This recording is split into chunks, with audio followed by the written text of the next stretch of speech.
hau proiektuen txakurren dakatuen janaien pakainen inguruen. Hori pakaien bat eitiez. Hasieran eman zigoenin bat txakurren dakatuen janaien inguruko gai hori, zeginen informazio bilatzen. Nik ez da ditun. Eta egon konklusioa janai gehienak zala txakurren razen arabera edo zela txakurren edadien arabera. Nahi honen zerbait diferente gehiago. Hasieran ideia batzuk planteatzen ditu, puntu batzuk zuk zure burun gara dituz orduan. Lehenengo, brainstorming bat ditu esan dezagun bakoitzak. Brainwriting baten bidez, komune jartza dugu pixkat denok daukaguna, binkatu izan dugu mind mapping bat. Mind mapping hortatik, egiteu puntu ezberdinak, batzutan zer ikusirik ez daukaten kontzeptu batzuk atatzea, eta saiatzea dena unio bat lortzen, bideratzen zeintzu daukaten bide gehien hortik, eta gero hortik filtraketa bat egite dugu.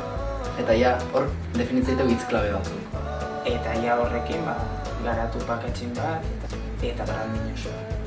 Helburua izaten da, lortzea produktu bat hasiera baten markatu dugun posizionamentu hori beteko da. Gure produktua da euskalduna eta kanpone bai ez. Laso hankorra izan zen euskeraz eta inglesez leizu hankorra.